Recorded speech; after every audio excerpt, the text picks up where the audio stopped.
Mudah-mudahan teman-teman nanti yang mungkin belum pernah ke Bali bisa ke Bali juga, biar kita sama-sama melihat kebudayaan Indonesia, karena hari ini khususnya Bali menjadi sebuah sentral pariwisata dan kebudayaan yang ada di Indonesia.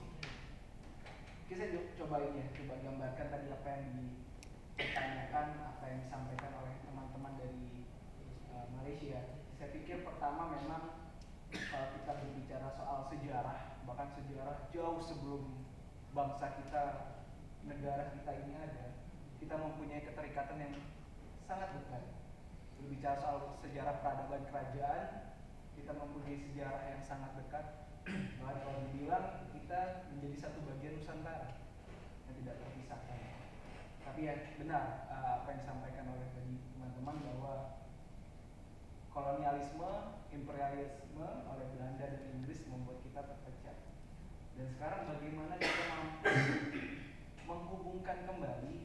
Mungkin kalau kami lihat teman-teman bahwa persoalan-persoalan yang ada antara kedua negara ini hanyalah sebuah kasuistik yang sebenarnya kecil, tapi mungkin besar karena adanya peran media.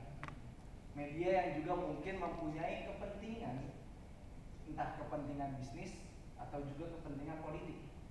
Karena kalau di Indonesia hampir sebagian besar pemegang media itu adalah orang-orang yang juga bergelut dalam bidang dunia politik. Mau tidak mau juga masyarakat tergambarkan atau paradigma mindset berpikirnya terpengaruh oleh gambaran media. Itu. Namun kemarin juga kita sudah bercakap-cakap bersama, kita menyepakati ada pembentukan sebuah kesatuan mahasiswa Indonesia Malaysia. Tujuannya kalau dari kami, dari Indonesia dan teman-teman mahasiswa Malaysia juga menyepakati, kita tidak ingin forum nanti atau kesatuan yang sudah terbentuk ini hanya menjadi sebuah kesatuan yang cuma kita berkumpul saja, bercakap saja, tapi tidak memberikan sebuah tindakan kontributif untuk kemajuan kedua rakyat kita. Selain mungkin nanti ada kegiatan-kegiatan yang seandainya ada case hubungan yang renggang antara Indonesia dan Malaysia, kita mampu merasionalisasi di tingkat akar rumput bahwa kita loh, mahasiswa Indonesia dengan Malaysia, kita saja bersatu jelas untuk memajukan kedua rakyat kita. Karena kalau kita berbicara soal di BEM seluruh Indonesia, ini mungkin juga menyambung tentang demonstrasi ya, bahwa kami juga di BEM seluruh Indonesia, tindakan sikap kritis kita untuk mengawal kebijakan pemerintah Indonesia tidak hanya dengan aksi saja, tapi juga kita punya sayap gerakan lain.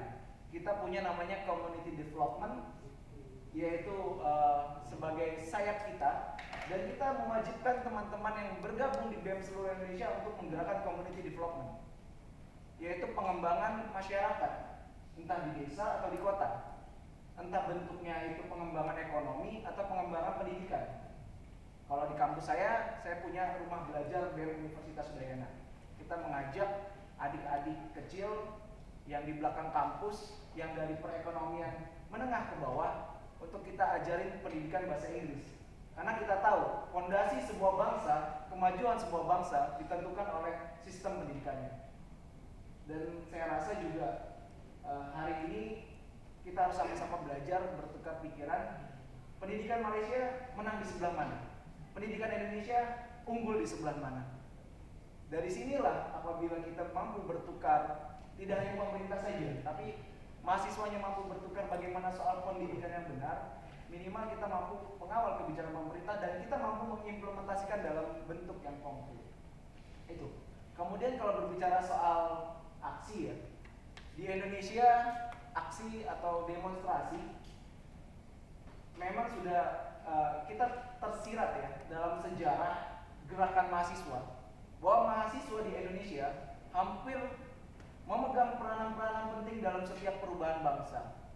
Dari dulu sebelum Indonesia merdeka, bahkan yang memperkenalkan nama Indonesia pertama kali di kancah internasional adalah Indonesian Fractionary, itu perhimpunan Indonesia yang digagas oleh Bung Hatta, wakil presiden pertama Indonesia, dengan teman-temannya di Belanda tahun 1925. Diperkenalkan nama Indonesia dan akhirnya menjadi Perhimpunan Indonesia. kemerdekaan Indonesia juga tidak lepas dari peran aktif mahasiswa yang progresif. Kelompok-kelompok mahasiswa mendesak Bung Karno dan Bung Hatta untuk segera mendeklarasikan proklamasi kemerdekaan Indonesia. Begitupun 1966, turunnya rezim Soekarno juga karena berkat gerakan mahasiswa yang pada saat itu menuntut sebuah perubahan kebaikan nasib bangsa Indonesia. Tahun 1974 seperti itu juga, 1980-an seperti itu, sampai yang terakhir yang mungkin juga teman-teman ingat, teman-teman ketahui, yaitu gerakan mahasiswa 1998. Yang pada saat itu kita juga, kakak abang-abang kita, kakak-kakak kami, itu bagaimana bersikap kritis untuk menjatuhkan rezim yang korup, rezim yang lalim pada saat itu, dan juga rezim yang tidak berpihak kepada rakyat Indonesia.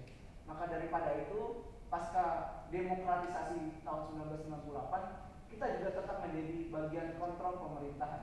Tapi kita juga bersikap secara objektif. Apabila ada poin-poin penting, pemerintah yang melakukan hal-hal yang baik, kita dukung juga. Karena tidak jarang juga kami di BEM seluruh Indonesia melakukan kerja-kerja sama konkret pemerintah untuk memberdayakan masyarakat. Saya pikir seperti itu.